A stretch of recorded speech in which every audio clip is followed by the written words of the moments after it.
Ya, vamos a darle la palabra inmediatamente entonces a nuestros invitados, los señores Samuel Ampuero y Nicolás García. Ah, entonces hay que arreglarlo. Bienvenidos. Bueno, muchas gracias por la oportunidad de presentar. La Comisión nos había solicitado presentar cómo se regula el sector de distribución en varios países. En el tiempo que tuvimos para hacerlo, pudimos preparar para 4 países, para España, Francia, Perú y Colombia. Y nos centraremos en los aspectos generales de la distribución, haciendo énfasis en lo que tiene que ver con el proyecto de ley que reduce la tasa de rentabilidad del sector de distribución que se ha discutido y que se discute en la Comisión. En todo caso, como les digo, esto es general y la semana que viene o en la semana distrital, entregaremos un informe con el contenido de esto, pero más detallado y en formato informe. Así que pasamos a analizar los países. Empezamos por España. Los aspectos generales del modelo de regulación del sector eléctrico en España, hay que tener en cuenta que el sector se divide en 4 segmentos: en generación, transmisión, distribución y comercialización. Y el sector generación no está regulado, está liberalizado los precios, como sucede aquí y en otros muchos lugares. El sector transmisión y distribución está regulado, tiene tarifas reguladas. Y como veremos, el sector comercialización tiene una parte que está de precios regulados y de precios libres. Luego entraré en el detalle de eso para que lo comprendamos, pero eso es la foto general, digamos, del sector eléctrico en España. Siguiente. Nos habían solicitado que hiciéramos un poco de hincapié en quién se encarga de regular el sector eléctrico en cada uno de los países. En España es la Comisión Nacional del Mercado de Valores y la Competencia, que la Comisión Nacional de Mercado y la Competencia es la que ha aglutinado todos los organismos reguladores que existían antes en España, ya sea en materia de telecomunicaciones, de energía, transporte y sector postal, y el sector audiovisual también, y también, por supuesto, los aspectos de competencia. Es un órgano colegiado que los consejeros los elige, los nombra el ministro de Economía. La regulación del sector de distribución y de comercialización está fijada por ley al detalle, en los aspectos de fórmulas, etcétera, pero los parámetros técnicos y económicos los calcula la Comisión Nacional de Mercados y la Competencia en base a las atribuciones que tiene. Y los periodos tarifarios se fijan por periodos de 4 años, siempre. Ahora entramos ya directamente en la regulación de la distribución eléctrica. Me referiré primero a la retribución en el segmento de distribución. Retribución, cuando hablo de retribución, no quiero decir los ingresos que reciben las empresas distribuidoras por la actividad que ellas llevan a cabo, o sea, los peajes que les deben pagar el resto de usuarios. Las tarifas se establecen administrativamente y el principio básico es el de adición de costos, es decir, el principio básico es la remuneración de los costos de inversión, de operación, de mantenimiento y de gestión, y se utiliza también un modelo de empresa, modelo eficiente. La retribución, es decir, la tarifa que se les paga a las empresas distribuidoras, retribuye principalmente la inversión del capital no amortizado y la operación por mantenimiento y operación y mantenimiento de las instalaciones. Dentro de la retribución de las empresas distribuidoras, en las fórmulas de cálculo se establecen incentivos y penalizaciones a 3 aspectos que están ahí, que son la calidad de suministro, que puede ser un -3 o un +2% de la retribución, en función de si se cumplen ciertas metas de calidad. También hay un incentivo que puede ser de un -2% hasta un 1% positivo para la reducción de pérdidas de energía. Y el último punto, que es un incentivo, no es una penalización en ningún caso, que es un 20% del peaje defraudado con un límite del 1,5% del total de retribución.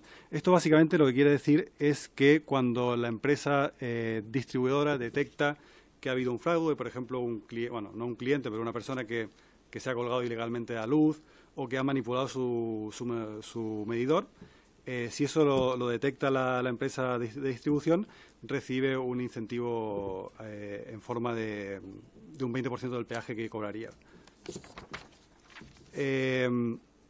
Ahora pasamos al sector de comercialización, que como les dije está diferenciado la distribución de la comercialización, son dos segmentos diferenciados. En este, como les comenté, las tarifas hay dos aspectos, uno que está regulado y uno de precios libres. Y esto los clientes, los usuarios finales, pueden optar si quieren acogerse a los precios libres o a lo que se llama el precio voluntario para el pequeño consumidor, que son precios regulados. Esto solamente pueden elegirlo los consumidores que tienen una potencia contratada de hasta 10 kilovatios. El principio fundamental, digamos, para calcular las tarifas en la comercialización es la adición de los costos, es decir, que el usuario final pague todos los costos que se generan para poder llevar la electricidad a su casa, que en este caso son generación, que son precios de mercado, como había dicho, los peajes de acceso del sector de transmisión y de distribución y los costos de comercialización de la propia empresa comercializadora. El precio voluntario para el pequeño consumidor es el precio máximo que se puede cobrar, que pueden cobrar las empresas a los consumidores que se acogen al precio regulado, y es el mismo para todo el país, no varía en todo el territorio. Por otro lado, el precio liberalizado lo acuerdan libremente los clientes y las comercializadoras. En ese caso no hay ninguna regulación de precio. Para hacerse una idea de cuántos clientes se acogen a cada cual, a noviembre del 2018 el 58,2% de los consumidores residenciales estaban acogidos a precios desregulados, precios libres, no el precio voluntario del pequeño consumidor.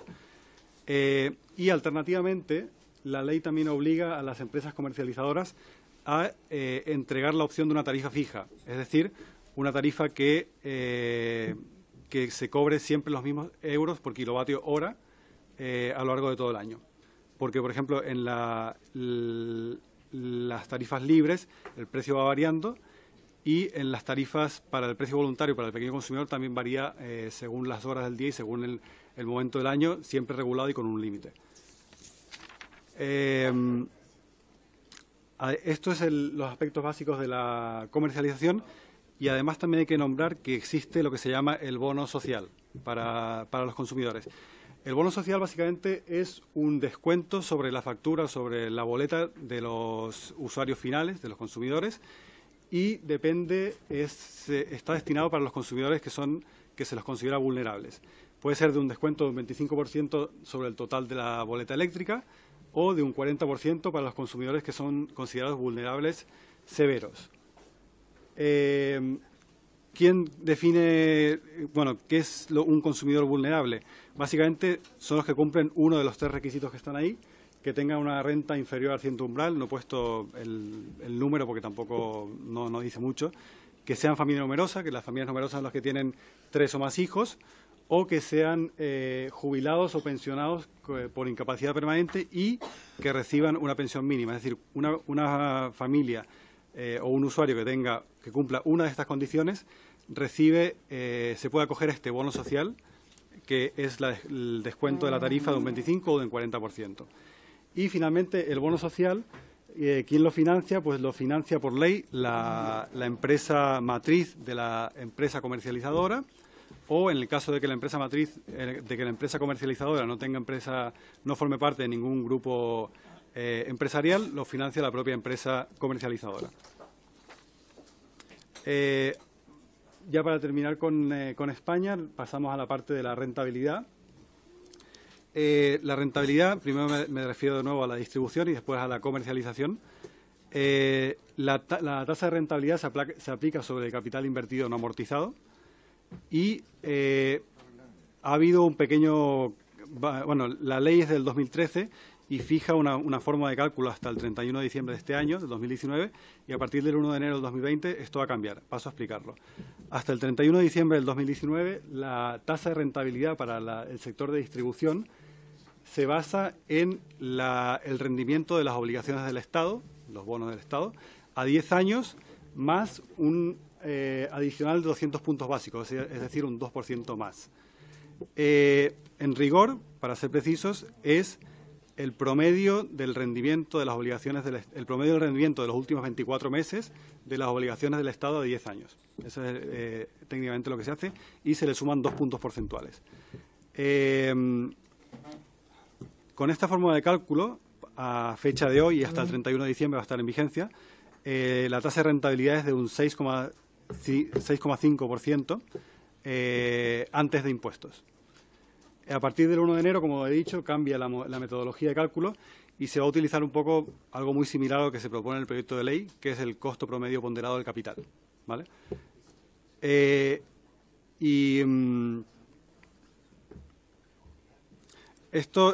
Hay un pequeño error en que dice a partir del 1 de enero de 2020 el rendimiento es de las obligaciones del Estado. Hay que quitarlo de obligaciones del Estado y quédense con la idea de que se utiliza el costo promedio ponderado de capital, básicamente. Bueno, aunque ayer se explicó muy bien lo del costo promedio de capital, básicamente lo que hace esto es refleja cuál es para poder pagar sus intereses y para financiarse con capital de sus accionistas que requieren también una rentabilidad. Y la tasa de rentabilidad siempre es también antes de impuestos. Samuel, Sí, dame sí. un segundo. Quería... Sí, gracias. Yo quisiera hacer una observación, señor presidente, a esta, digo, para beneficio del entendimiento bien, en los modelos estos tarifarios es importante la tasa, pero es importante también cuál es el modelo. El modelo español se fundamenta en empresa real, no en empresa modelo. Entonces, tengámoslo en cuenta porque eso tiene un impacto muy importante en la tasa. O sea, los modelos que se representan por empresa real como el español, y no con todo el cálculo de una empresa ideal, requieren una tasa mucho más baja porque tienen menos riesgo, están rentando los activos reales. En el caso nuestro, el modelo presenta más riesgo para la empresa porque es una empresa ideal, no es igual a la que está invertida, por lo tanto necesita tasas más altas. Entonces, las comparaciones del modelo de empresa con la tasa no son equivalentes, solo eso quería agregar.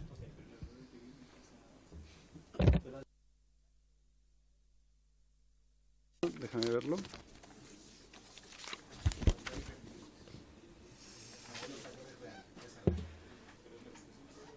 Espera.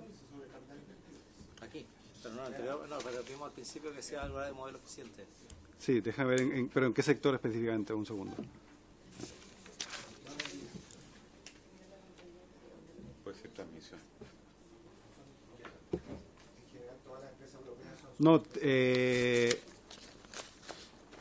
en la tarifa de acceso a red, para el cálculo de la tarifa se utiliza el modelo empresa eficiente, no para el costo de la rentabilidad.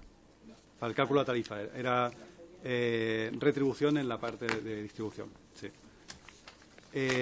Eso respecto a distribución y comercialización, ya termino con esto con España.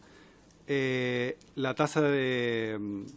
la ley establece, si puedes pasar, una retribución razonable que se basa en un margen sobre las ventas y no una rentabilidad sobre el capital invertido. Básicamente, esto la Comisión Nacional de Mercados y la Competencia toma esta metodología porque es lo que se utiliza habitualmente para el sector de comercialización en otros países, en Europa en general, y además porque no se suele utilizar sobre el capital invertido en el sector de comercialización porque es menos intensivo en capital el sector de comercialización. Por eso se utiliza una tasa sobre las ventas. Y la ley no fija una tasa de rentabilidad mínima tampoco en este caso. Aquí hay un resumen de todo lo que he comentado, bueno, cómo cambia a partir del 2019 y 2020, el tiempo que dura la tarifa, que son 4 años, etcétera, etcétera. Y paso a los mismos puntos respecto al sector en Francia. también, como en España, hay 4 segmentos: el de generación, transmisión, distribución y comercialización. El principio básico también es el de adición de costos, es decir, que el usuario final en principio pague todo lo que los costos en que se incurren para poder llevar la electricidad a su casa. Y pagan todo. El usuario paga todo. En principio, Francia, igual que Chile. en principio ese, bueno, igual. y como hemos visto en España, hay igual medidas para de bono social, etcétera.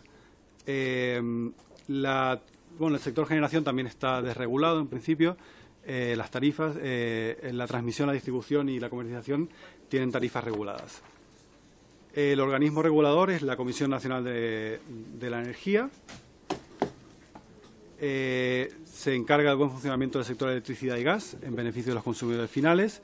Es una autoridad administrativa independiente con 2 órganos, la Comisión y el Comité de Solución de Diferencias y Sanciones. Y la Comisión está formada por 6 miembros, un presidente que lo nombra el presidente de la República, uno nombrado por el ministro encargado de los asuntos de ultramar, o sea, de los territorios que están en ultramar, uno nombrado por el presidente de la Asamblea Nacional, uno nombrado por el presidente del Senado y 2 miembros nombrados por decreto en base a sus conocimientos técnicos respecto a la protección de consumidores y de aspectos de demanda y energías renovables. El proceso tarifario, bueno, lo que se hace es que la Comisión para la Regulación de la Energía propone las tarifas y en el caso de que los ministros del sector de Economía y de Energía no tengan ningún comentario, las tarifas se dan por aprobadas. Y las tarifas se fijan por periodos aproximados de 4 años. Ya pasó al sector de distribución, de nuevo, como en el caso de España, los aspectos de redistribución, los ingresos que reciben por la actividad de distribución.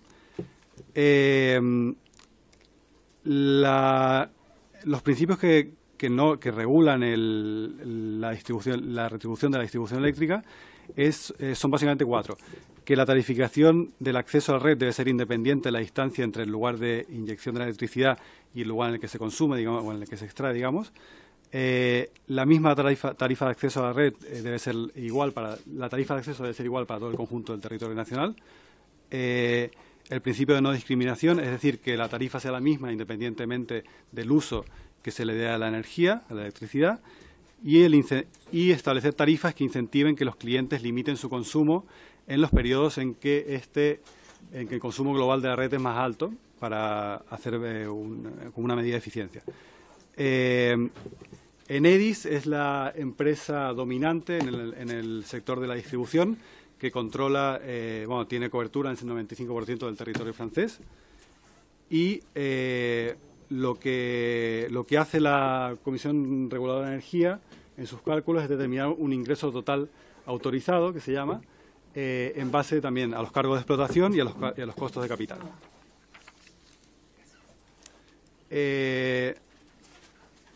Más en detalle, los cargos de explotación se utiliza también el modelo de empresa eficiente, y los cargos están ligados al sistema eléctrico, a los gastos en personal, a los gastos en impuestos, y los cargos de capital están ligados a las inversiones. Y aquí, principalmente en los últimos años, es importante el proyecto Linky, que básicamente el proyecto Linky es el proceso de sustitución de medidores antiguos por medidores digitales inteligentes de los actuales. En los costos de capital se incluye el proyecto Linky y se autoriza una amortización anticipada, una amortización acelerada anticipada por el hecho de la sustitución de los medidores antiguos por los medidores inteligentes. Y la retribución es decir, las tarifas del sector de distribución se actualizan normalmente según el IPC pasado, con un límite de un -2 o un +2%.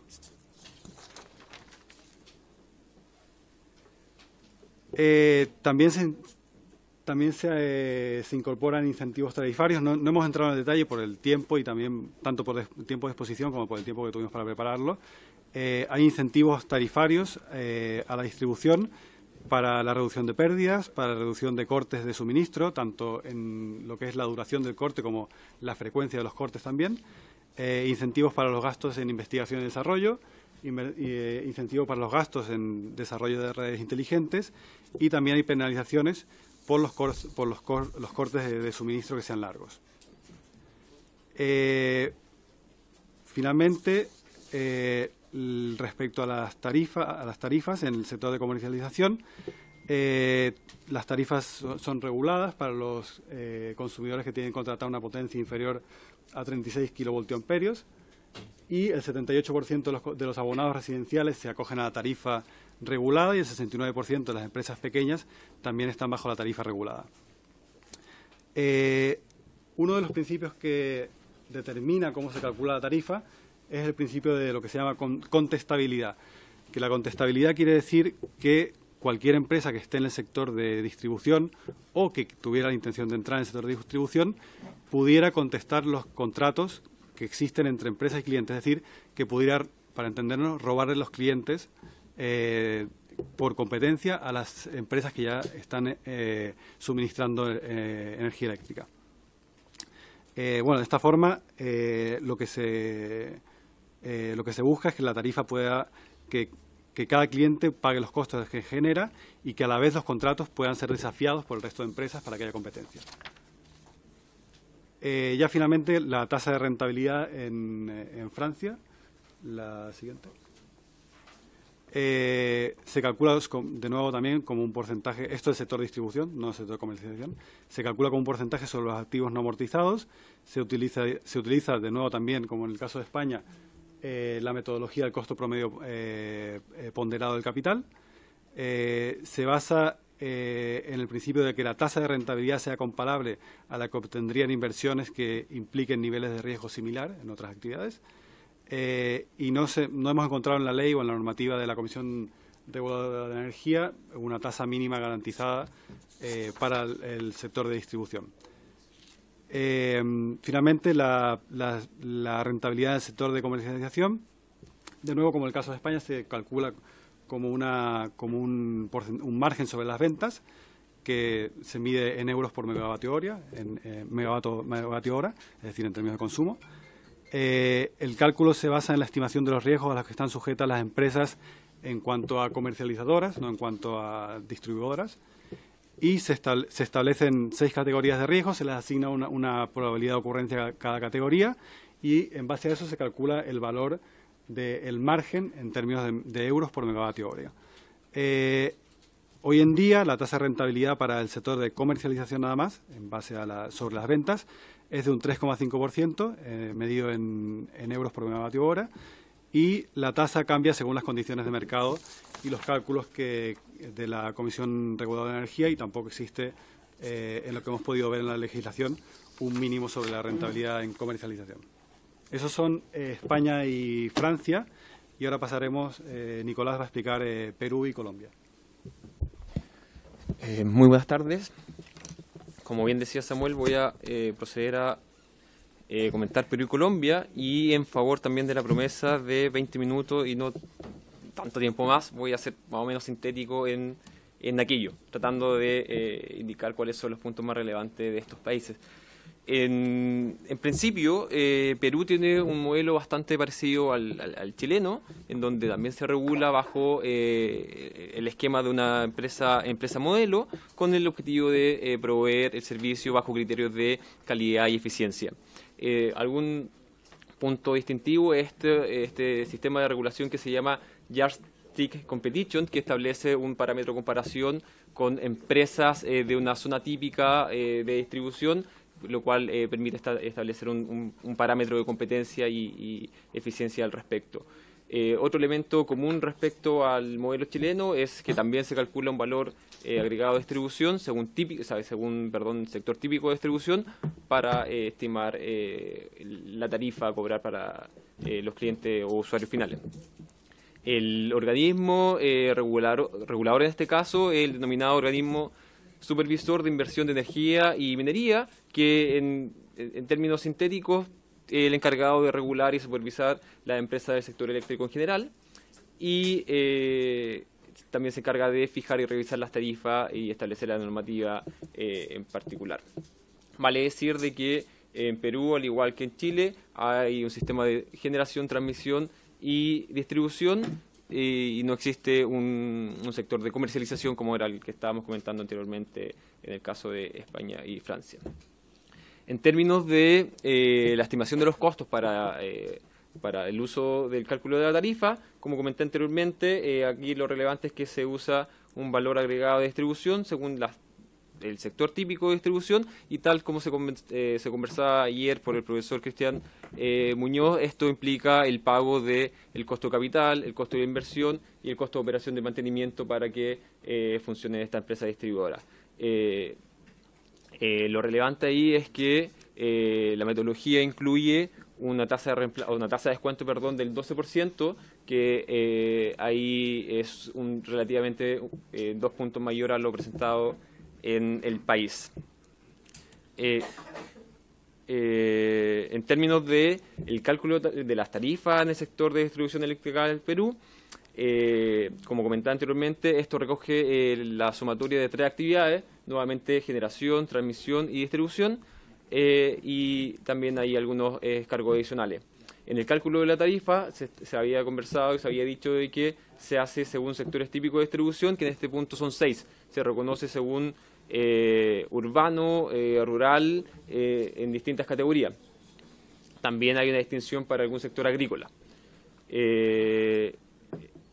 Al igual que lo que ocurre acá en el país, la tarificación ocurre cada 4 años, y también hay un reajuste periódico según tipo de cambio, precios del cobre o alguna otra variable relevante.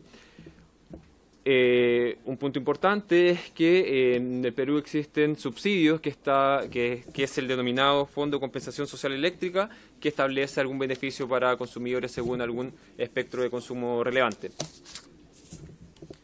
En definitiva, como criterio de tasa de rentabilidad, la tasa de descuento es del 12%, que es mayor a la que está vigente acá en el país, y hay un estándar de más 4 también, o sea, más menos 4, que establece que el mínimo va a estar en un 8%, que es equivalente acá a lo que ocurre con el 6%, y la tasa máxima va a estar en el borde del 16%. Ese es el margen en el cual se debería mover esta tasa de descuento a partir de la moderación de esta empresa modelo eficiente a partir del sector de distribución típica. Al igual que como lo habíamos comentado con los otros países, tenemos ahí una tabla de resumen, más que nada con los puntos críticos que son relevantes para esta regulación del sector eléctrico en Perú. Por último, voy a pasar a Colombia, que Colombia tiene también una regulación y un reconocimiento de que el sector de distribución constituye un monopolio natural que convive en el sector eléctrico conjunto con la generación, transmisión y la comercialización. En Colombia sí existe el agente comercializador, que es quien vende la energía a los usuarios finales, y por lo tanto el distribuidor no va a actuar como intermediario inmediato, pese a que puede tomar esa misma función. Pero cuando un distribuidor toma la función de comercializador, tiene la limitante de que tiene que haber contabilidad separada en este punto, para diferenciar claramente aquello. El organismo regulador, en este caso es la Comisión de Regulación de Energía y Gas, que nuevamente las funciones son bastante similares en términos de que tiene que regular la actividad eléctrica, tanto para la definición de la tarifa y la tasa de retorno, y también define cuáles son los criterios para establecer algún subsidio, que nuevamente acá hay subsidios cruzados para estratos inferiores, que eso en algún punto hace complejo, ¿cierto?, la comparación directa con las tarifas del sector eléctrico en Chile. De nuevo, las tarifas y la estimación de los costos se hace a partir de cuánto es el costo de la inversión y el mantenimiento para establecer el correcto funcionamiento de una empresa eléctrica. Ahí los criterios no cambian demasiado respecto a lo que se había conversado anteriormente. Por ejemplo, los costos de inversión incluye cuánto es el costo de oportunidad del capital, cuánto se requiere en administración, operación y mantenimiento, y las pérdidas de energías que se pudieran ocurrir en empresas que sean eficientemente comparables. Y hay algo relevante ahí en el sentido de que los costos están asociados a un cierto nivel de productividad, perdón, en términos de la energía como factor relevante. Tanto aquí en Colombia como en Perú, que algún punto que se me olvidó destacar, hay premios respecto a la calidad o castigo respecto a situaciones de mal servicio, en donde las empresas que tienen un buen servicio son premiadas respecto son premiadas respecto a algún criterio en particular, o son penalizadas en el sentido de que tienen que dar algún beneficio a los consumidores. Entonces, hay algún criterio por calidad. En términos entonces de las tarifas, la institución responsable va a ser esta comisión de regulación que comentábamos anteriormente, y la idea es que las tarifas se aproximen lo más posible a cómo ocurriría de precio en un mercado competitivo que garantice la asignación eficiente de los recursos.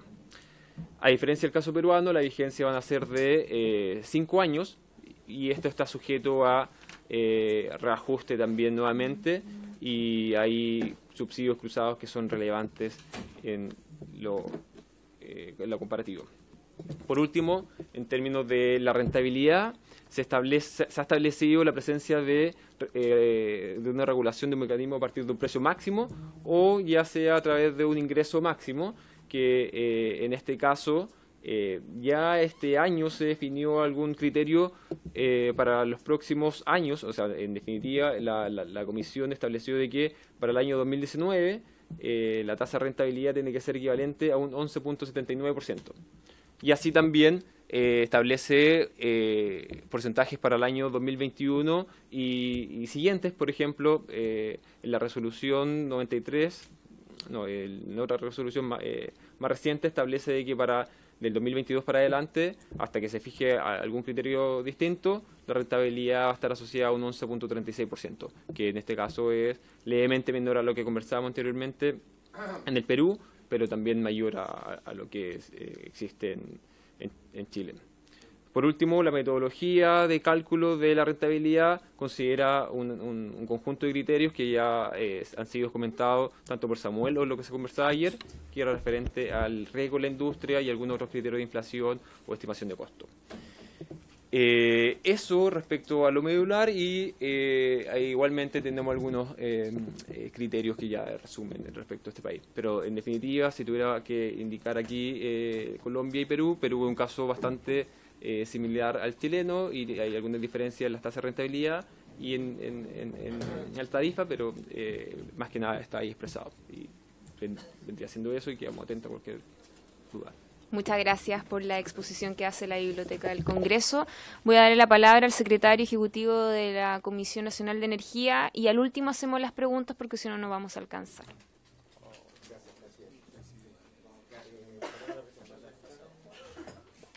Pasado 6:30.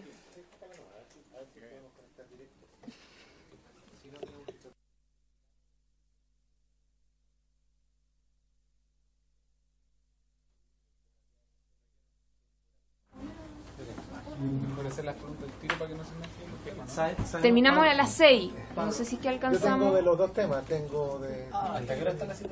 Porque a las 6, a las 7. ¿A las 7? Yo sugiero, presidente, si me permite, el diputado Castro. Yo sugiero que escuchemos a la Comisión Nacional de Energía, porque probablemente varias de las preguntas que tenemos acá es para hacer las comparaciones con el sistema chileno y todo eso. Sí. Usted tiene dos temas. Podemos hacer uno de los temas. A mí se me olvidó hablar de distribución ciertamente, y también del alza de precios. Sí, también. Partimos por el alza de precios, que nos hace pasar al modelo. Hablemos. Sí. No sirve de introducción. Yo quería hacer una salvedad respecto a lo que acabamos de oír, porque hay que ser muy cuidadosos en esto de las tasas. Efectivamente, los países que tienen tasas bajas, como vimos ahí en Europa, el modelo considera, como dije, empresas reales, que no es lo mismo que en Chile, que consideramos empresas modelo. ¿Cuál es la diferencia? En los países europeos se mira la empresa tal como está, con los activos que tiene y las inversiones de verdad que tiene. esta línea, esta red de distribución. En Chile se hace una empresa ideal, se simula una empresa que no existe. No es la empresa que tiene los activos de verdad. Y eso hace una diferencia significativa en cuanto a los niveles de tasa. Por eso que países latinoamericanos como Colombia y Perú, que son más parecidos al chileno, tienen tasas sustancialmente más altas. No, le pido disculpas al secretario ejecutivo, pero mirando la extensión de la presentación no va a tener tiempo para hacer ninguna pregunta. Insisto con la posibilidad de poder cerrar la presentación, las preguntas respecto a lo que nos presentó la biblioteca antes de pasar a la siguiente presentación. Sí, pues por eso son presentaciones diferentes. Presidente.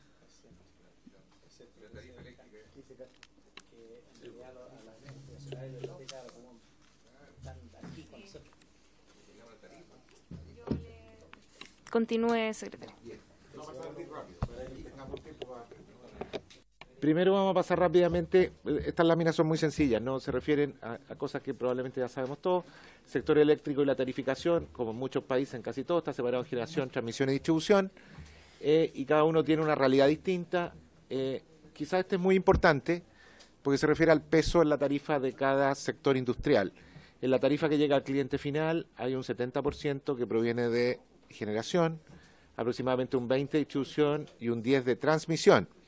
Esto en términos prácticos significa que cuando en toda la parte de distribución tenemos 10 pesos de diferencia, solo 2 llegan a la tarifa final.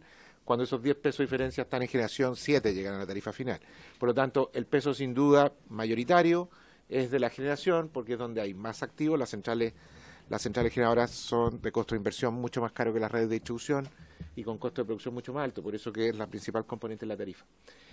La transmisión y la distribución son monopolios naturales, no nos vamos a extender sobre ese concepto ya muy repetido, y que lo sabemos, no pueden haber dos tipos de cables pasando por afuera de las casas, por lo tanto una sola distribuidora tiene que estar en la casa, eso pasa en todo el mundo, y la sociedad tiene que decidir cómo tarifica, y en Chile los sectores transmisión y distribución, por ser monopolios naturales, sus precios y sus cargos están definidos por la regulación. Y en particular la regulación de distribución en Chile está hecha de acuerdo a estas empresas modelo, que no son empresas reales, por áreas típicas, donde se simula una empresa ideal que daría el mismo servicio y partiría de cero. O sea, haría de nuevo las inversiones más eficientes, incluso no haciendo caso de las inversiones que realmente la empresa ha hecho. Y eso constituye un elemento importante de riesgo para la empresa distribuidora, puesto que hay mucho desarrollo, a lo mejor empresas que ya se han hecho, inversiones que ya se han hecho, que el modelo eficiente puede no tomarlas en cuenta. Por lo tanto, eso tiene que reflejarse en la tasa. Y el segmento de generación, a diferencia de los anteriores, presupone que hay competencia. Efectivamente, las empresas generadoras pueden competir y lo han hecho mucho en los últimos tiempos, ¿no? Aquí voy a entrar un poquito al tema de las tarifas. Las empresas generadoras pueden vender a tres tipos de mercado en general. Primero pueden venderse entre ellas para apoyarse mutuamente y hacer contratos entre ellas. Después tienen la venta a clientes libres, que son los clientes arriba de 5.000 kilowatts. Esos son absolutamente libres por regulación. Ahí están todas las grandes empresas mineras, industriales grandes, la siderurgia, el papel, etcétera. El metro también es cliente libre, efectivamente. Los municipios más bien entran en el rango que está opcional. La regulación chilena dice que entre los 500 kilowatts y los 5.000 los clientes son opcionalmente, pueden optar a ser regulado libre con unos plazos, y ahí entran un rango de clientes que es un poquito más intermedio.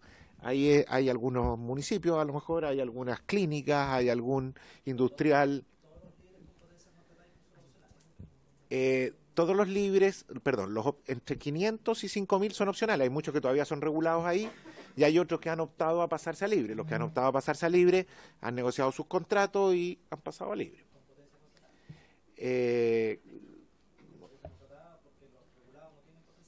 Los regulados no tienen potencia contratada. Claro, todos estos libres en realidad tienen un esquema que registra potencia y de alguna manera tienen todos medidores inteligentes también, digamos, porque para pasar a ser libre tienen que tener un medidor un poquito más sofisticado. Como lo tienen los clientes libres grandes. Y por último están las ventas a clientes regulados, que son de los de menos de 500, eso no tiene ninguna opción, y tienen que ser regulados porque efectivamente la legislación reconoce que como son clientes pequeños, no tienen una capacidad de, digamos, negociación importante frente a sus suministradores, y es mejor que la autoridad regulatoria ahí los ayude, ¿no? y defina los precios eficientes a través de las fijaciones reguladas. Algo no sé qué pasa aquí. pasó algo raro, pero en fin. Saltémonos aquí inmediatamente mejor al tema de cómo ha ido cambiando, y aquí me voy a pasar un poquito a la parte del alza de precios, ¿no? Pero vamos a pasar rápidamente por ello, y cómo a través de diversos cambios se llegó a este proceso en que los precios de generación provienen de las licitaciones de suministro. Hubo un tiempo que no lo eran así, hubo un tiempo antes del año 2006 que venían de un cálculo de la autoridad aplicado a los costos futuros de producción, pero a partir del año 2006-2007 pasó a ser licitaciones de suministro competitiva, donde sobre base establecida por la regulación, por la CNE, y después establecida bastante más rígidamente en reglamentos y leyes, se ha definido cómo se hacen estas licitaciones, de manera que los generadores ofrezcan sus mejores precios y estos vayan a parar a la componente de generación. Los procesos de licitación históricos están más o menos aquí. Los primeros procesos son del año 2006, 2007, 2008. Como ven ustedes ahí, hay unos numeritos, 13,2, 7,5, 11,2. Ahí se licitó prácticamente toda la energía del sector regulado, son aproximadamente 30 terawatt-hora o 30.000 gigawatt-hora. En esos 3 primeros años partieron las licitaciones y por lo tanto se licitó todo el suministro. Después siguieron licitaciones que más bien iban representando crecimientos vegetativos. Y hacia 2014-2016 comenzaron licitaciones que ya van mirando más adelante. Las licitaciones se hacen con un plazo de 5 años de antelación para permitir que los nuevos proyectos se puedan desarrollar. Las barras ahí muestran las cantidades de energía licitadas, y se ve claramente que las licitaciones, hay un periodo en que casi no hubo interés de las generadoras, que es el periodo de los precios más altos, ¿no? Allá 2012, 2010, 2013, en que los precios adjudicados fueron muy altos, pero también por bloques de energía muy bajos. Había muy poco interés de los generadores en participar, incluso a esos precios tan altos. Era la época en que se cortaba el gas, la época en que los combustibles valían muy caros, y por lo tanto no hubo mucho interés. Las licitaciones más grandes últimas son las de 2014, con bloques bastante grandes de energía, y la de 2016. La primera de 2014, como fue hecha con 5 años de antelación, es la que nos está repercutiendo hoy día. Los precios que estamos viendo hoy día provienen todos del 2014 para atrás, y los precios de las licitaciones que están hechas más adelante, 2015, 16, 17, que ciertamente son más bajos por la penetración de energías renovables y el cambio estructural del mercado a la baja, van a entrar 5 años después de eso. Por lo tanto, los precios más bajos ahí están entrando hacia el año 21, 22 y siguientes, ¿no? Esto es más o menos lo mismo, solo en cantidad oferente, son más o menos los mismos precios, y se ve que efectivamente la mayor cantidad oferente se acumula hacia el final, donde se empieza a producir el cambio estructural en el mercado mundial, digamos, de descenso de los costos de inversión de las energías renovables. Este es un cuadro bien interesante porque nos da cuenta, en cuanto a los resultados de las licitaciones, la cantidad de proyectos de energía renovable adjudicados a partir del 2014, 15, 16 en adelante. Y estas son energías que descansan sobre la base de los contratos que se adjudicaron en las licitaciones. Entonces, estas energías que son importantes, las renovables, fueron adjudicadas gracias a que esas empresas pudieron financiar sus proyectos fundamentadas en los contratos licitados, ¿no? Y por lo tanto, cualquier alteración de esos contratos significaría probablemente un impacto importante para esas empresas que están en vías de construir sus proyectos. Recordemos que la licitación esta última, la del 2016 en particular, hubo cerca de 6.000 megawatts, una gran cantidad de energía asignada a fuentes renovables, energía eólica, solar, que adjudicaron contratos y que, bueno, confían en que esos contratos van a estar ahí cuando ellas hagan sus proyectos. Y en base a eso consiguieron los financiamientos respectivos. No obstante, las últimas licitaciones de suministro han sido adjudicadas a precios inferiores, es decir, la 2014 nos pesa mucho. Todavía, para adelante empieza a bajar la cosa, los precios de energía y potencia se obtienen en la licitación de suministro para clientes regulados, y después, según la ley, se establece que las distribuidoras deben traspasar a los clientes estos precios. Un cuadro esquemático para entender un poquito cómo pasa esto de los contratos a los dólares y entender un poco lo que pasó con el alza, ¿no? Aquí la curva roja son los contratos de las licitaciones, lo que va a pasar con ellos hacia adelante. Estamos casi en una meseta hasta el año 2021 y del 2021 comienzan a caer.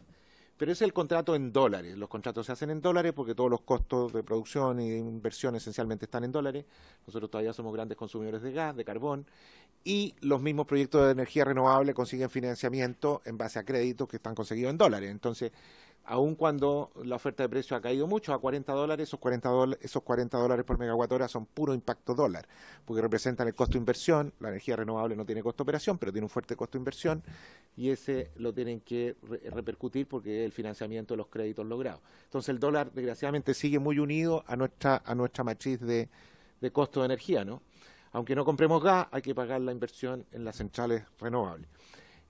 Y por lo tanto las tarifas están en dólares para que toda la cadena funcione. En cada fijación tarifaria hay que ver cuánto está dando este precio rojo en pesos. Y eso es la curva azul, que toma desgraciadamente la variación de los precios del dólar, cualquiera sea ella. Y sobre esa curva está dibujado el precio que calculamos nosotros como Comisión Nacional de Energía, que es el amarillo, que justamente para no traspasar a los clientes día a día la diferencia de dólar o mes a mes, hace una suerte de precio promedio, ¿no? Y lo tira y lo deja por 6 meses, y por lo tanto ese precio promedio es muy reactivo a lo que pasa con el dólar. Si al momento de calcular el precio promedio, el promedio de los dólares ha estado bajo o alto, nos obliga a subir o bajar porque tenemos que aproximarnos a esa curva, y eso es lo que ha producido la alza que tenemos en el mercado hoy día, ¿no? Y en la última fijación. Y eso es lo que hace también que sea un poquito poco predecible lo que va a pasar con esto para adelante, porque depende ciertamente del dólar. Eso en cuanto al alza de precios. Después ahí la podemos poner en las preguntas, nos vamos a referir a los proyectos, que fue lo que se nos solicitó, asociado a los medidores, ¿no? En esencia, nosotros entendemos que, para efecto del análisis de los proyectos de ley, hemos agrupado un poco la temática en la voluntariedad del cambio de medidor, el incluir o no el cobro en la tarifa del cobro por cambio de instalaciones, y el tema de la rentabilidad de las empresas distribuidoras, ¿no?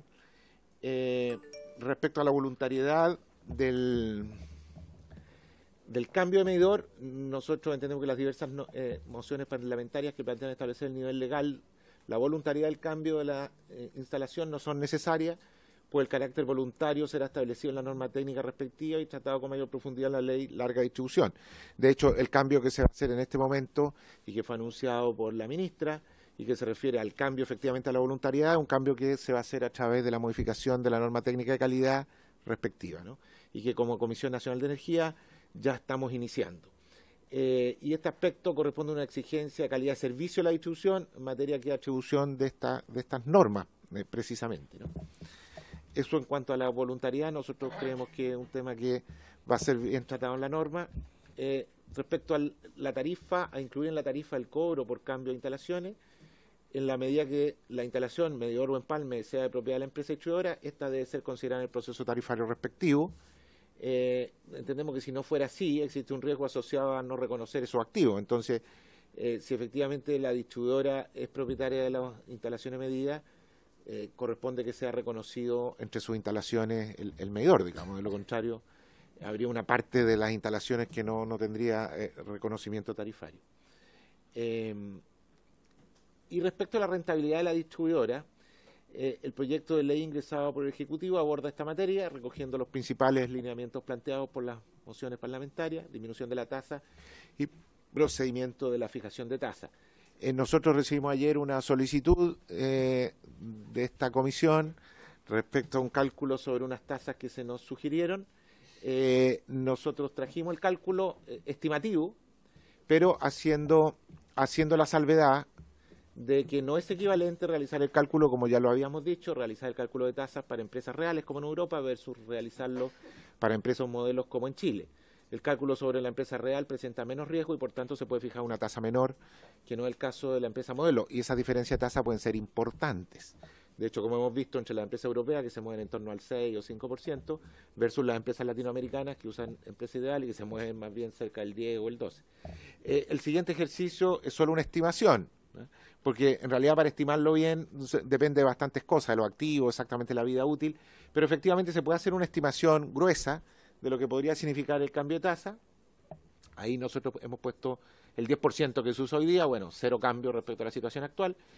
Si uno bajara al 6,85, como se nos sugirió, da eso un cambio del orden del 14 a 17% en los ingresos a la distribuidora y del orden de 3 a 3,6% en tarifa final.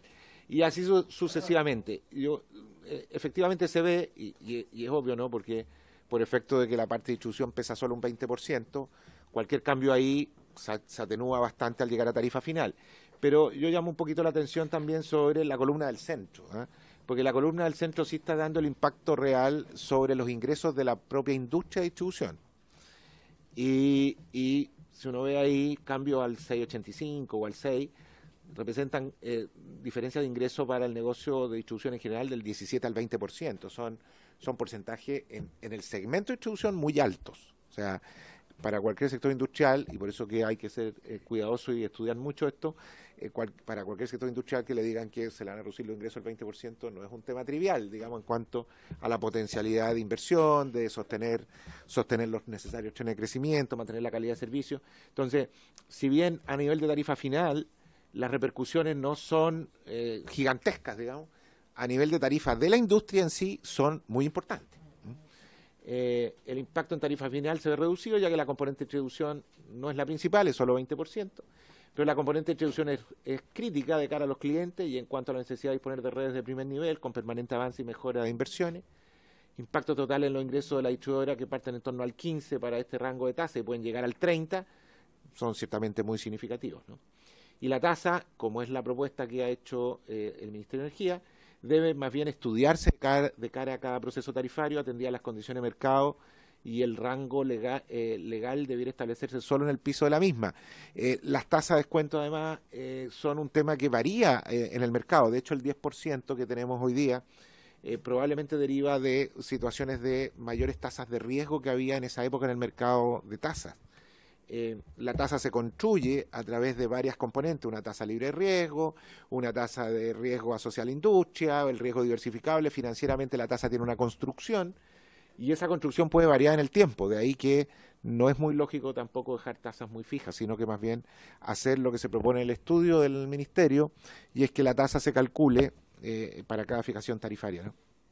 Recordemos además que la propuesta del Ministerio de Energía está sugiriendo que este proceso se haga distinto a como se hace ahora, o sea, hay un cálculo que se encargue una empresa externa que haga el cálculo de tasa, haga el cálculo de los costos de la empresa, y que en base a eso la Comisión Nacional de Energía elabore un informe que vaya además al panel de expertos con toda, digamos, transparencia hacia la comunidad, y después el panel de expertos haga observaciones y finalmente de ahí salga el estudio final. Entonces a nosotros nos parece que eso ciertamente puede garantizar mucho más el que lleguemos a tasas correctas en cada oportunidad y a un estudio de costos correcto. Eso en cuanto a la presentación. Muchas gracias al secretario ejecutivo. Voy a darle la palabra al diputado Sergio Gaona, luego está inscrito el diputado Vidal y por último el diputado Castro, diputado Silver. Diputado Gaona. Sí. Porque... Gracias, presidenta. Un poco quisiera que me pudieran aclarar respecto. Hay notable diferencia entre cómo se hacen las cosas en Europa, porque en Europa se agrega un actor más en todo el proceso de costo de la cuenta de la luz, por decirlo de alguna manera, que es esto de la comercializadora. Y entiendo que la distribuidora se le fija una tasa, una tarifa determinada, y las comercializadoras son un poco más libres, y que la rentabilidad de las comercializadoras sumada con la de la distribución podría ser equivalente a la tasa que tenemos nosotros como distribución acá en Chile. Me imagino que eso es así, esa es una consulta. Y en función de eso, también la pregunta es cómo resuelven en España de la posibilidad de que estos pequeños clientes también pueden tener tarifas libres. ¿Qué capacidad de negociación tienen esos pequeños clientes con las empresas comercializadoras? Y también respecto del bono social, que entiendo que se hace en Francia y en España se hace, y parece que en Perú también, pero en el caso de España, ese precio va por fuera, ese bono va por fuera del precio. También entiendo que lo que entendí es que lo financian las empresas. Me imagino entonces que el costo de ese bono está socializado en la tarifa. No creo que sea una generosidad social de la compañía eléctrica bajo ningún punto de vista, porque las empresas están hechas para ganar plata, no para hacer beneficios sociales. Pero quisiera ver cómo está incluido ese costo en la tarifa de los bonos sociales, porque nosotros hemos estado discutiendo por bastante tiempo la idea de tener un subsidio al costo de la energía para los sectores más vulnerables, tal como es para el agua potable. Entonces quiero conocer un poquito el modelo. Entonces lo que me extraña ahí es que no lo financien el Estado aparentemente, y lo financian los usuarios del sistema. Entonces me gustaría que me explicaran un poquito más allá eso. Después también vi que no hay fijación de un piso en el cálculo de la tarifa, sino que más bien es bastante libre la tarifa en Europa. para fijarla, me refiero, y no hay un piso determinado. Lo que plantea el proyecto de ley que tenemos acá, plantea un piso determinado para asegurarles a las compañías eléctricas, y la verdad es que si Chile es un país que tiene un nivel de riesgo que no es como el Perú, no es como Argentina, no es como Colombia, es más bien, ni siquiera guardaría las proporciones, porque en este mercado yo lo equivaldría al mercado europeo. Por lo tanto, yo no sé por qué tenemos que necesitar asegurar cierto piso a las compañías que vengan a invertir a Chile, cuando las condiciones que tenemos nosotros en términos de riesgo no sé qué tan distinto sea a España, en fin, a los países europeos. Ahora sí, si claramente la clasificación de riesgo de esos países es mucho mejor que la nuestra, podría entender, o la de nosotros es demasiado riesgosa, tan riesgosa que haya que fijar un piso, por eso me gustaría que me pudieran contar eso un poco más. Y finalmente también preguntarles si los medidores y los empalmes forman o no forman parte del sistema de distribución en Europa. Y si forman parte del sistema de distribución, ¿cómo se carga en la tarifa? Y la última, que es más bien para la Comisión Nacional de Energía, en las licitaciones del 2014 se comprometieron bloques energéticos futuros, y las empresas cuando licitaron y ofrecieron el precio por megawatt o por gigawatt hora, comprometieron inversiones. ¿Cómo la Comisión Nacional de Energía o el Ministerio de Energía va monitoreando que esas inversiones efectivamente se vayan ejecutando? Porque aquí puedo tener dos alternativas. Podemos decir que quizás finalmente esas inversiones no necesariamente se van a requerir hacer al ritmo que se perdió la licitación. ¿Cómo está salvaguardado? Es que efectivamente las compañías que adjudicaron a ese precio hagan las inversiones y no nos encontremos con sorpresa cuando haya que echar a correr esos contratos, o si se permite que la empresa que determinadamente de momento se adjudicó, que después no logra hacer las inversiones, finalmente vende ese contrato y al final se produce una comercialización de contrato. Quisiera que me explicara un poquito más eso, si se produce o no, o cómo estamos salvaguardando que efectivamente después podamos abastecer de energía a la demanda. Diputado Vidal. Gracias, Presidenta. A ver, primero, respecto a la presentación de la Biblioteca del Congreso, se menciona en el caso de España un descuento a familias vulnerables, o consumidores vulnerables. Y se señala que ese bono social lo financian las empresas matrices de la comercializadora o comercializadora, pero eso es un financiamiento que está también calculado en el fondo en la tarifa, y que es un ajuste, es una especie de subsidio cruzado que administra la empresa en sus costos, o lo asume desde su rentabilidad. No creo que sea el segundo caso. Me gustaría que me lo pudiera aclarar. Y en el caso de esta, porque habla de las comercializadoras, de la matriz de la comercializadora, si es que, o la propia comercializadora, ¿cómo funcionan? ¿Funcionan como integradas verticalmente o funcionan de manera separada? Porque en Chile la integración está prohibida en el mundo eléctrico, y una de las discusiones que se van a abrir a propósito de la ley de distribución es si separamos la distribución de la comercialización de energía. Entonces, ¿cómo funciona en el caso español? ¿Están relacionadas o no esas empresas? En ambos casos, en el español y el francés, no hay piso. O sea, dijo precisamente no había techo, como comentó ayer el académico que tuvimos acá en la comisión. Es una pregunta. Respecto del caso francés en particular, la empresa Enedis, que es la que tiene la cobertura del 95%, de una empresa que tiene capitales públicos o es totalmente privada. No sé si me pueden responder eso de inmediato. ¿Tiene capitales públicos o es 100% privada? No lo sé de memoria. Sí, en su estructura me parece que tiene cotiza en bolsa, creo que tiene capitales privados. No. Pero no estoy 100% seguro. Lo digo de memoria por lo que vi. ¿Por qué esa pregunta? Porque acá hay principios que ustedes dan a conocer que son interesantes respecto al debate que se dio en el periodo pasado, por ejemplo, con la ley de equidad tarifaria. Dice que la tarificación del acceso a la red debe ser independiente de la distancia entre el lugar de inyección de electricidad y el lugar de extracción. Que la misma tarifa de acceso a la red, tiene que haber la misma tarifa de acceso a la red para el conjunto del territorio nacional, independiente en qué lugar. En principio no hay discriminación, la tarifa es la misma independiente del uso final de la electricidad. Y incentivo a los clientes a limitar su consumo en periodos en que el consumo global es más alto. O sea, ahí hay principios que son de interés público bastante deseables, pensando en el caso chileno. Un dato a constatar, que usted menciona acá el proyecto Linky, en el caso francés, de medidores inteligentes, pero está en el contexto de un país que tiene separada la distribución de la comercialización, que es un poco lo que hemos ido discutiendo y entendiendo que uno de los errores del recambio tecnológico acá en Chile es que se da en un contexto, un país que no tiene un mecanismo de comercialización desregulado donde los clientes puedan optar a tarifas que les sean más convenientes.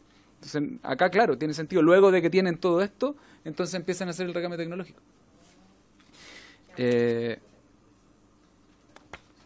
Me quedo con, a propósito, no, pregunta, en el caso de Perú no lo explicita la presentación si es que ellos tienen, cómo tienen dividido el sistema eléctrico, si tienen transmisión, distribución, porque en el caso de Colombia tiene distribución, transmisión, interconexión, generación y comercialización, tiene 5 mercados distintos en el mundo eléctrico.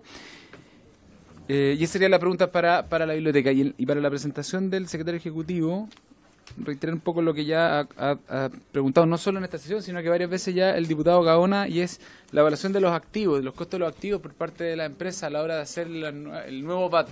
¿Se evalúan de nuevo de cero, como si fueran todos nuevos, o se va considerando la devaluación acumulada en el tiempo? Claro.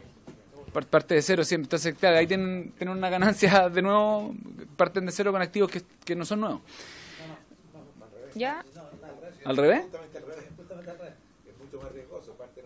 Pero vamos a terminar las preguntas para ordenarnos, por favor.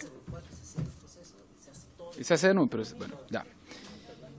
Yo quisiera una pregunta, no sé si ustedes la saben, no sé si la tiene quizá don Juan Ignacio. Respecto de los paquetes de energía licitados, los contratos del 2016 son sobre la base de una serie de proyectos que no sé y tengo dudas en qué estado de avance están. Y no sé si ustedes tendrán la información, pero muchos de ellos ya deberían estar al menos con los compromisos financieros, si es que no en obra. Entonces, saber en qué situación están, porque puede ser que nos pillemos ahí con un problema al final del camino.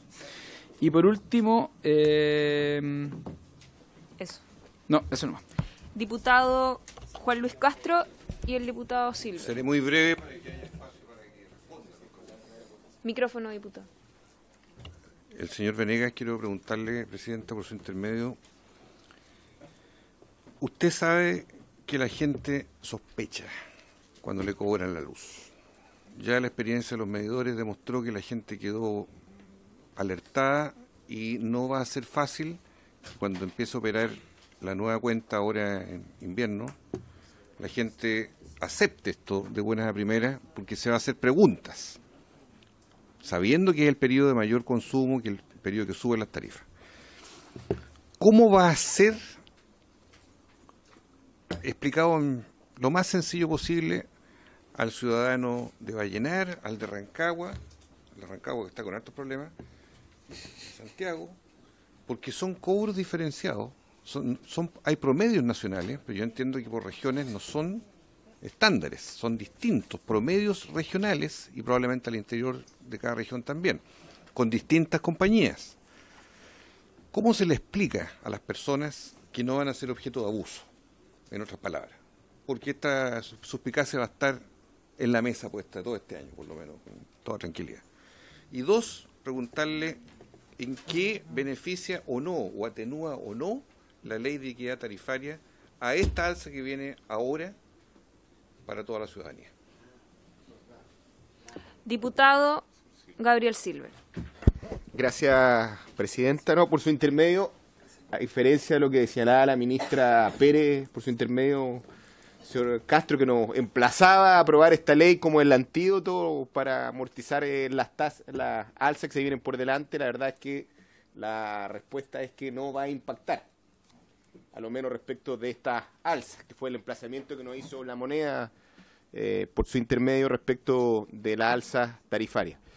Y mi pregunta un poco para la biblioteca, respecto de su presentación, que la considero bastante positiva, es que si ustedes tomaron estos ejemplos del punto de vista de la modelación como los únicos criterios que existen efectivamente en el mundo, porque o existen otros paradigmas del punto de vista eléctrico, porque al final del día siento que este proyecto, del punto de vista matricial, de su concepción, no innova respecto de lo que con mucha fuerza dijo el señor Venegas a la hora de distinguir, acá hay un monopolio natural respecto a la transmisión, respecto a la distribución, pero nada se dijo respecto a la generación. Y yo creo que el mundo cambió. Si yo tengo una panadería, no necesariamente el Estado de Chile, por el hecho de aceptarme la panadería, me asegura efectivamente que va a vender esa panadería por los próximos 5 años, efectivamente como son los marcos licitatorios respecto al punto de vista temporal. Si yo estuve en una determinada carrera, el Estado no me va a asegurar necesariamente el ejercicio de esa profesión, a pesar de que mi familia invirtió, creyó en mí, un montón de esfuerzo adicional similar al de una empresa, que son los argumentos que se da respecto al nivel de inversiones, y que yo voy a tener ese nivel de remuneración asegurado.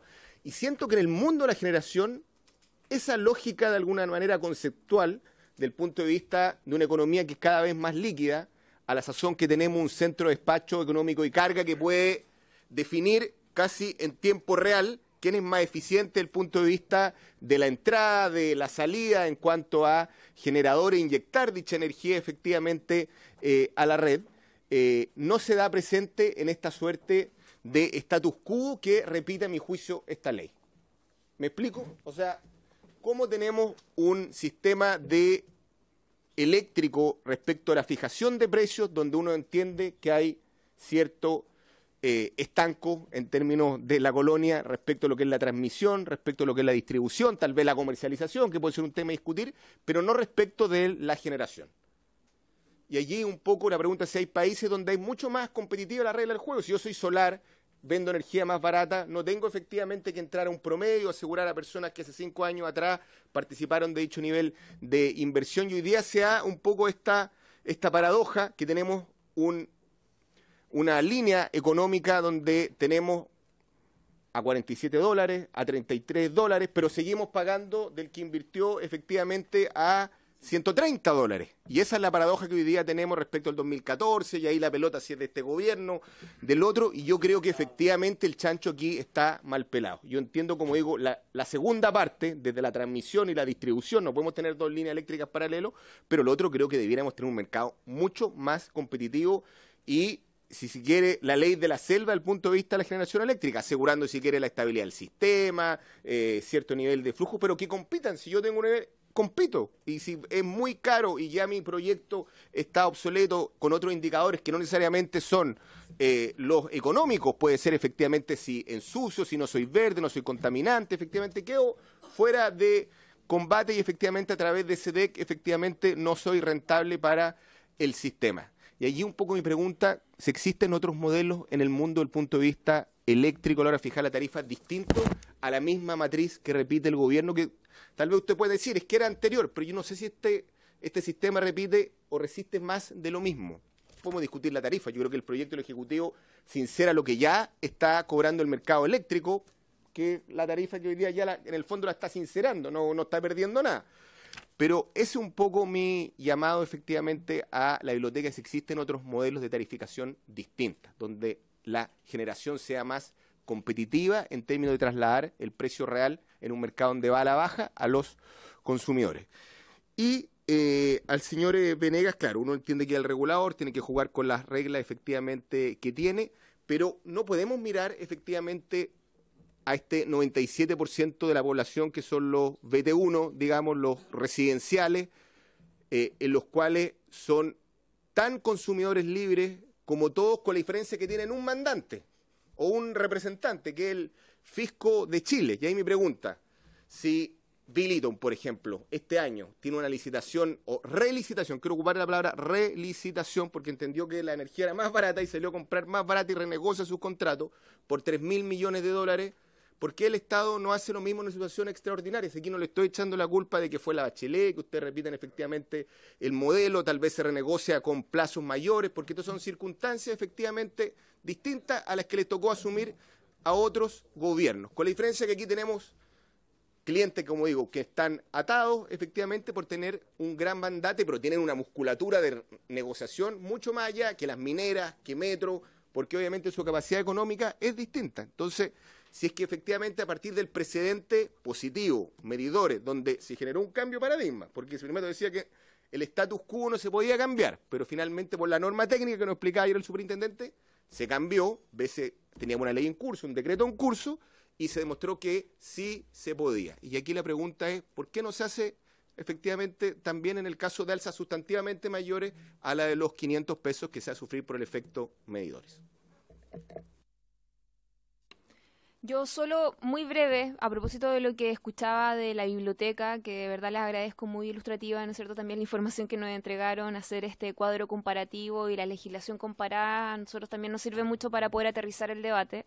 Entendía de que se hace sobre la base también los cálculos de una empresa real. Acá es distinto sobre una empresa modelo, ¿no es cierto?, eficiente. Entonces, en la práctica hay mayor riesgo, usted mismo lo señaló, y hay alguna posibilidad de cambiar esta empresa eficiente por una empresa real. Y con respecto al alza de las cuentas de la luz, usted también hacía una curva con respecto a las fluctuaciones del precio del dólar.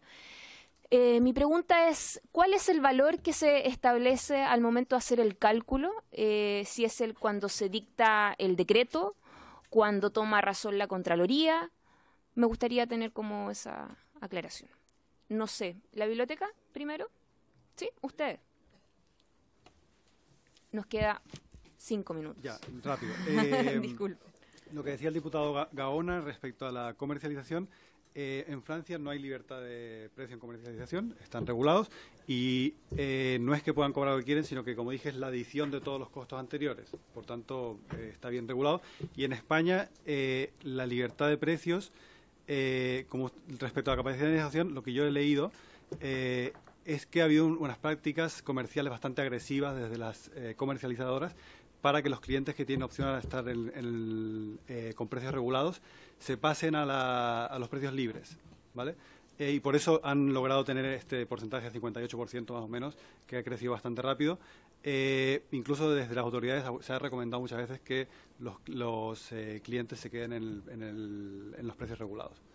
Pero eso, no tienen, la capacidad de negociación es menor y existen una prácticas comerciales más o menos agresivas. Respecto al bono social, lo que yo he podido investigar es que lo financia efectivamente la empresa o su matriz, pero el detalle de cómo eso después se refleja en la tarifa, le digo la verdad, no lo conozco, así que tendría que investigarlo. En cualquier caso, como le vamos a entregar un informe por escrito de esta presentación, que va a ser mucho más largo, ahí voy a intentar despejar esta duda, ¿vale? Perfecto. Porque no voy a decirlo sin saber. Pero no sé cómo se hace, la verdad es que no sé cómo se hace, por eso se lo entregaremos en la...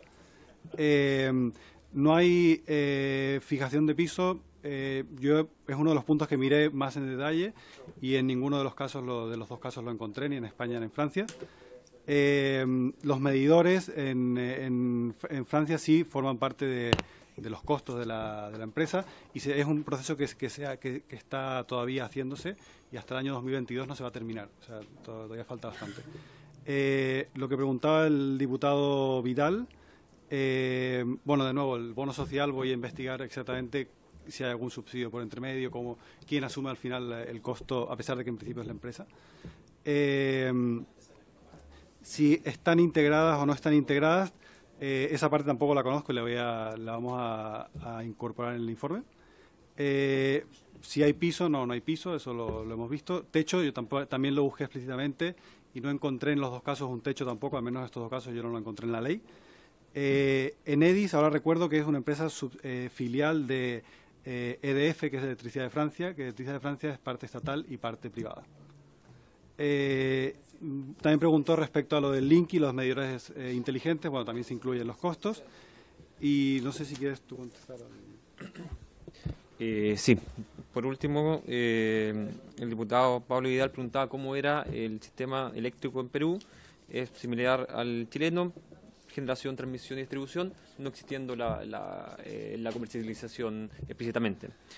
Y por último, el diputado Silver preguntaba respecto a la generación. Claro, pese a que el objetivo, claro, acá de la presentación era en distribución, cabe rescatar de que hay un consenso bien genérico de que tanto en transmisión y en distribución se reconocen como monopolios naturales y la generación, por lo general, hay competencia. Hay competencia en términos de cómo a través de la licitación las distintas generadoras van a competir por ofrecer el mejor precio para la venta a la distribuidora.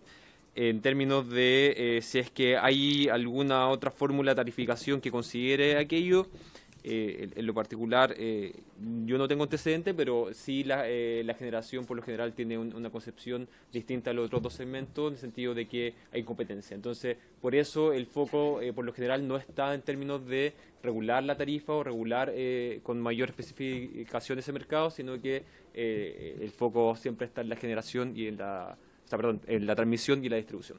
Eso. Secretario.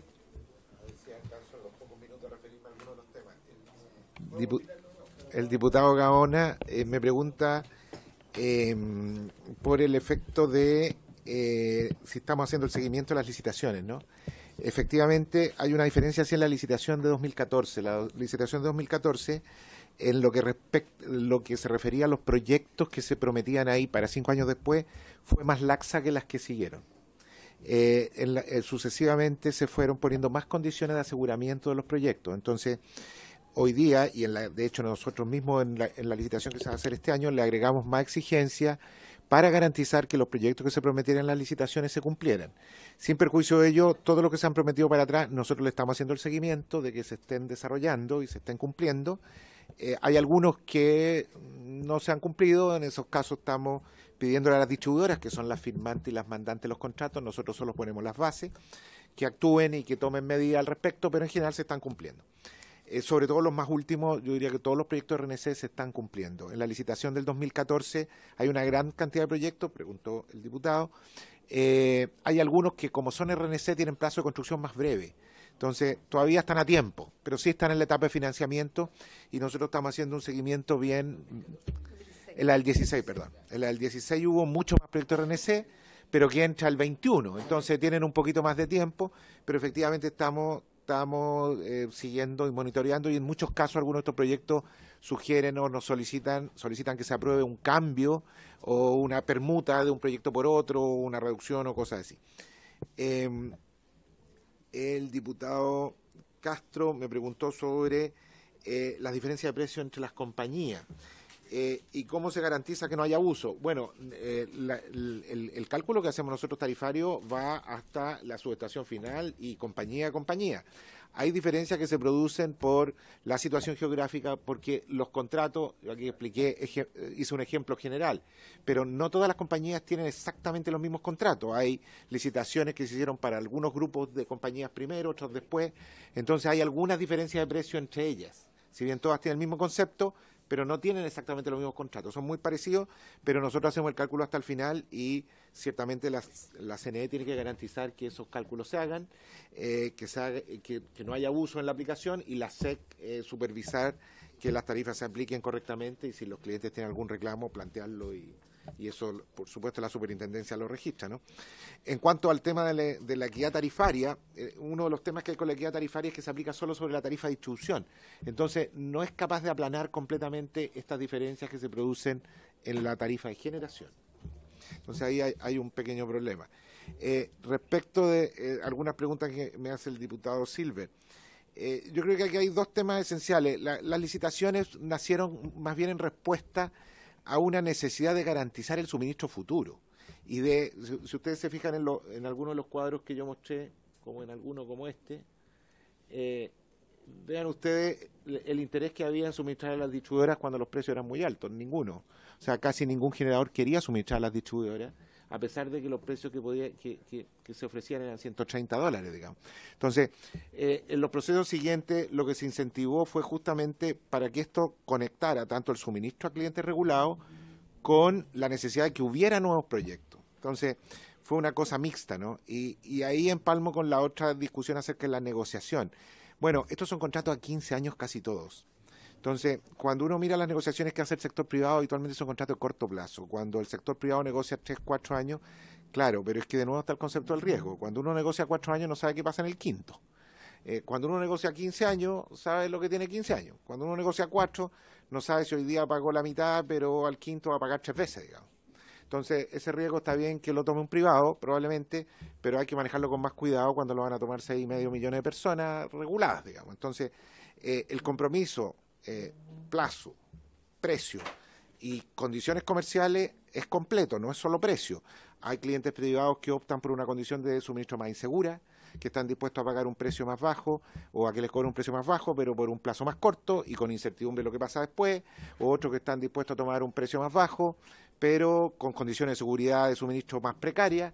Entonces, no es solo mirar el precio. Ahora, ciertamente hay una condición de corto plazo, de mediano plazo, que ha ido bajando los precios. Pero también es cierto que hay desarrollo e inversiones que se hicieron con los otros casos. En la licitación de 2014 hay empresas que invirtieron a esos precios. De hecho, hay una planta solar, la planta solar termosolar, que es una gran inversión y que desgraciadamente se hizo en ese momento y con esos costos. Entonces, y esa planta se endeudó con este nivel de endeudamiento y de costo de inversión. Entonces, claro, pero los paneles que puso fueron los que compró ahí, pues no los que está comprando ahora. Entonces, por eso que esto de negociar no es trivial, digamos, no es como en el mundo privado, porque en el mundo privado el privado asume los riesgos. Acá el riesgo lo asumen todos los clientes regulados. Hay una condición de mediano plazo distinta que hay que manejar. Me preguntaba por la empresa, la presidenta, por la empresa modelo y el cambio de real a modelo. Ganar lo que les corresponde. Claro, lo que pasa es que cuando uno cambia empresa real surgen otros problemas.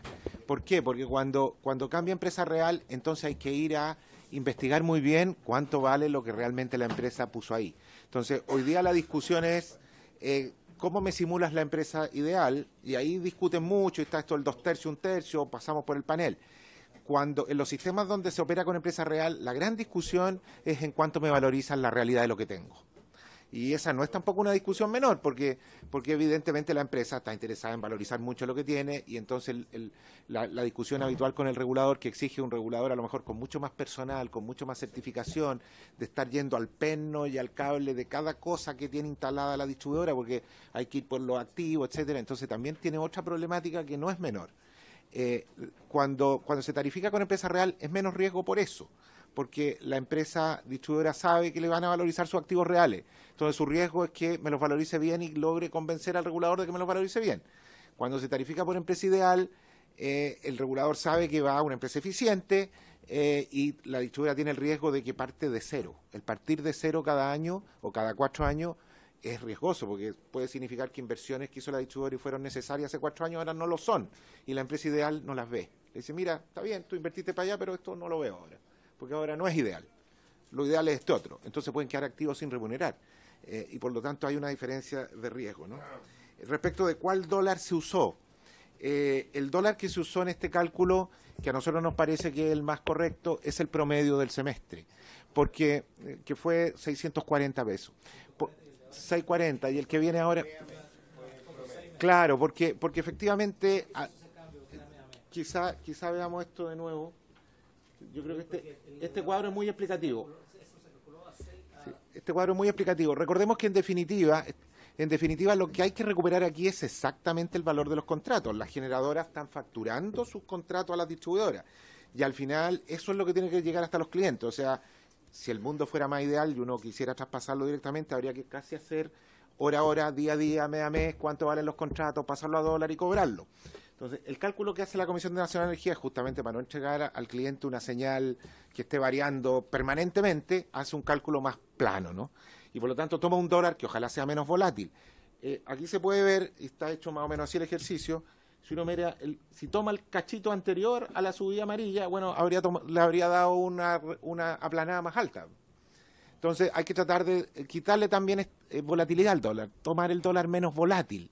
De hecho, si se hubiera tomado, en el momento que se hizo el cálculo, creo, no sé, en septiembre, el dólar estaba como en 6.80. Si se hubiera tomado 6.80, habría sido un dólar más alto que todos los que hubo después. O sea, no habríamos pasado por exceso. Pero no hay un criterio establecido. Sí, el criterio establecido es el promedio en este momento de los 6 meses. Claro, cuando se hizo la vez pasada fue 603, ahora dio 640. Pero esto es a propósito de los 6 meses que se demoró en la toma de razón de Contraloría. No tiene nada que ver. La ley establece el dólar y los reglamentos establecen el dólar, y en este momento es el promedio de los 6 meses anteriores. Ah, ya. Entonces cada 6 meses vamos, miramos para atrás los 6 meses, ponemos el promedio ponderado de ese dólar y pum. Pero eso respecto al precio nudo. Eso es para el PNP que estamos hablando. Que refleja más o menos el 70% del costo de la ¿Y no hay ninguna posibilidad de cambiar a un instrumento el cual haga una bajada más aterrizada de lo que hoy día finalmente se traduce en pesos, que es el pago que hoy día tienen los usuarios? Más allá de la inversión que haga la empresa, ¿no se puede hacer un cálculo en pesos como para que sea fijo? Se hace en pesos, pero al de acuerdo a lo que va fluctuando el dólar. Sí, pero al final tenemos que representar el dólar porque los contratos están hechos en dólar. Entonces, no hay manera de escaparle al dólar. Como dijimos, los contratos tienen componente de dólar por producción, por inversión. Los contratos hechos en las licitaciones están en dólares. Entonces, hay que cobrarlo en pesos, pero hay que hacerlo de una manera que al final las empresas recuperen esos dólares. Esos son los que están en los contratos. Entonces, entramos en una mecánica financiera de cómo represento el dólar. Lo hago con el promedio. Y por eso nace también esto que se ha dicho, que hay una necesidad de ir reliquidando en la tarifa siguiente. Porque como nosotros aplanamos, hacemos una estimación ahí del dólar, las diferencias que se generen van a dar al cálculo siguiente. Pero no podemos no hacerlo, no podemos no representar el dólar. Entonces, se trata de que también lo representamos, ¿no? ¿Hay alguna otra consulta? Diputado Vidal. Muy breve, solo respecto de lo que la consulta que le hice a don Samuel, revisando, es efectivamente EDF, empresa... Sí, y por ley, al menos el 70% de EDF es del Estado de Francia. Diputado Gaona.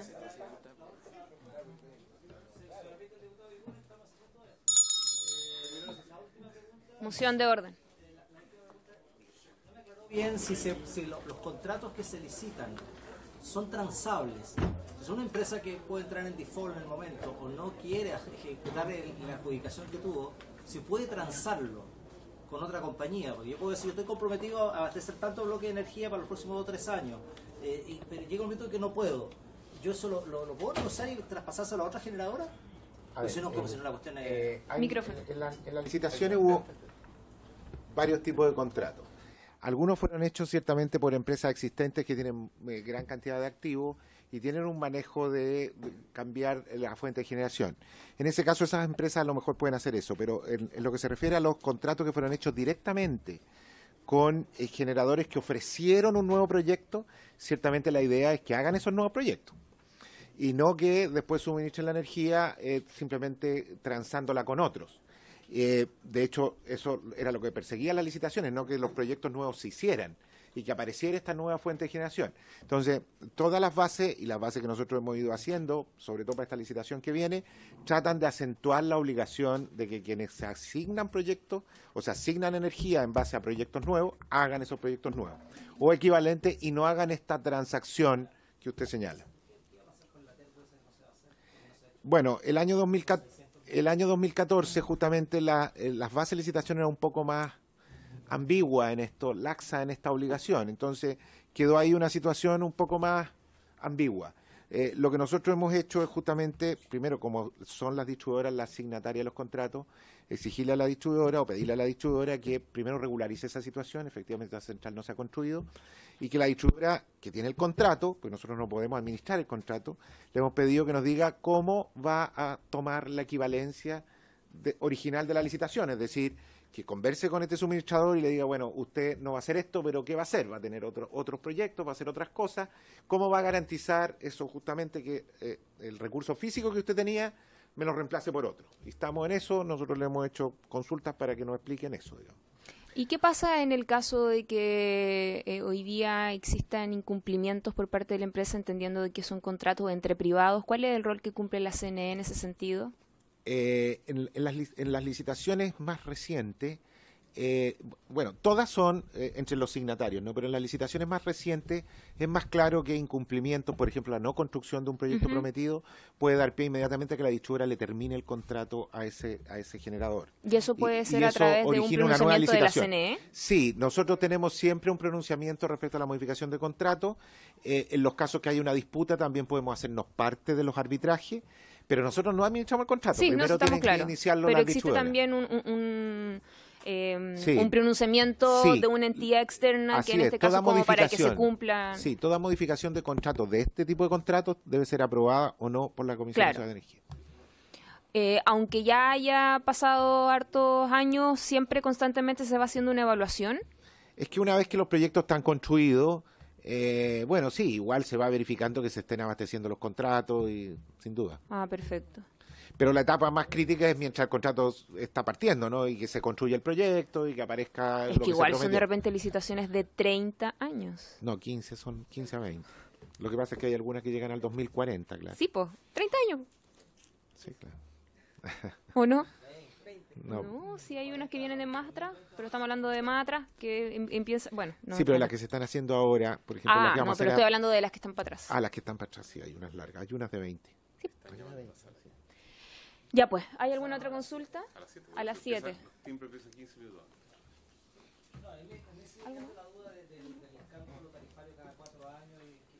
Pero el de 4 años de la distribuidora. De la distribuidora, sí, pero respecto, o sea, ¿por qué vuelven a calcular de nuevo todas las inversiones? Porque esa es la empresa ideal. Justamente, y ahí es donde está el riesgo para la distribuidora, que a los 4 años volvemos a mirar todo como si nada hubiera pasado y buscamos la empresa más eficiente para eso. Pero no repite la valorización de los activos ya que están incluso amortizados y todo lo demás. Quizás es una empresa ideal, no se miran los activos reales. Por eso que es muy distinto a la concepción de empresa real, en que sí se miran los activos reales. Y la empresa real tendría que ser compañía a compañía. Claro, entonces es un problema. Y hay que ir a chequearle que los activos reales sean los que digan. Es un cálculo de otra complicación. Ya pues, muchas gracias a nuestros invitados y por haberse cumplido el objetivo de esta sesión. Esta se levanta.